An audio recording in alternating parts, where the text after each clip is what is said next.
Hello and welcome to L2R. I'm Kinaesthesia, and today I'll be going over the strategy for Magmaw on the heroic difficulty. The oversized fire sandworm thing is the first or second boss of Blackwing Descent, and one of the easier encounters you'll take down. Don't let that lull you into a false sense of security, however. This guy's bite is worse than his bark. And considering worms can't bark, that probably doesn't actually mean anything at all.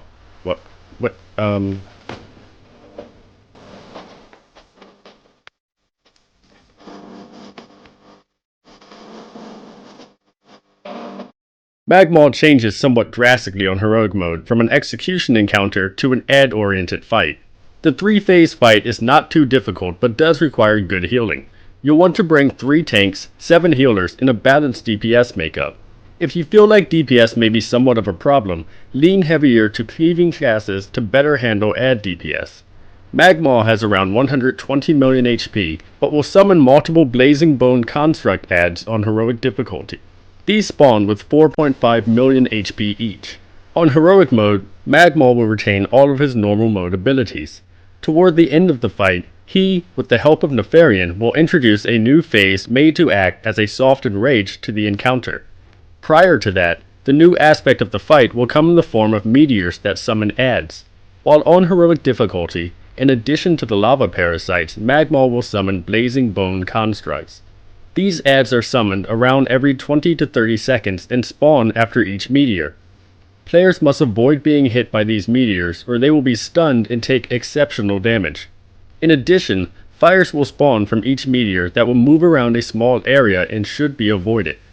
The ads will not use any special abilities except for Armageddon, a non-interruptible self-destruct-like ability the ad will begin casting once it reaches around 20% health.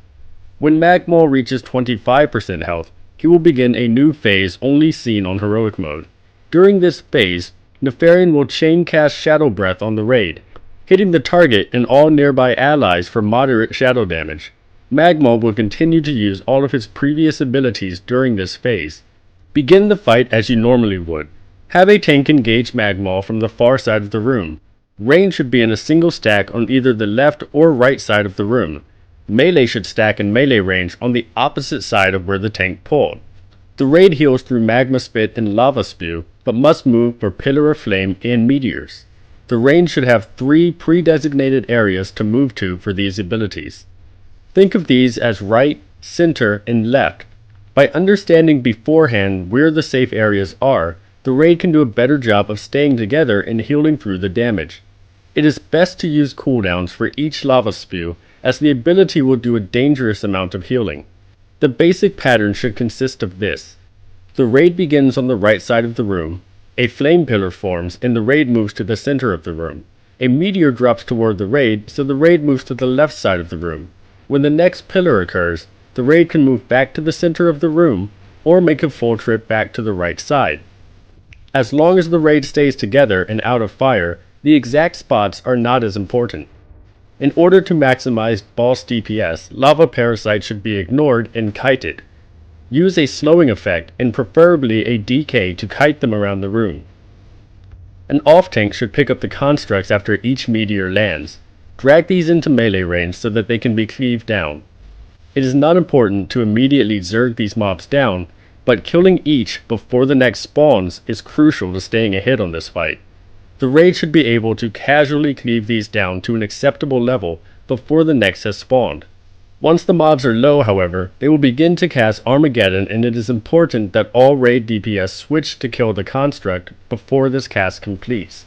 Try to make sure mobs die just before Magmaw's head comes down so that the rest of the raid can focus on the exposed head while it is available. Meteors will continue to fall during the head phase, so the raid must constantly be ready to move. When the head phase is over, resume the fight as you were previously. Focus on ad control and steady cleave DPS. Remember priorities and don't get caught up in trying to zerg down Magmaw. At 30%, phase 3 will begin. The raid must spread out quickly to lower the damage of Nefarian's Shadow Breath. This ability deals large splash damage. Try to leave the center of the room open for healers to spread while DPS takes up space on the sides. Any ads left up should be ignored unless they will Armageddon soon. The final 30% is all about zerging Magmaw down before the damage grows out of hand. This is where it may be helpful to begin a Trank or Hem rotation and use any remaining raid cooldowns. The raid will still have to move for different abilities, but must always remember to spread back out after it is safe. As long as you remember to maintain the proper priorities and positioning, this fight should not pose much of a challenge. The main difference on heroic difficulty will be the construct adds, so if necessary, just focus on that for a few attempts until the raid has a solid grasp on how best to handle the mechanic. The fight does not require exceptional DPS and is instead a bit more about execution and ad management. Thanks for checking us out here at Learn to Raid. We hope this strategy guide was helpful, and we'll see you at the next boss. I wasn't feeling so good. I just didn't feel like playing anymore. So I went home, and I got all comfy and cozy and all scrunched up in front of my phonograph. And I sat there and I closed my eyes and listened to all the sweet music.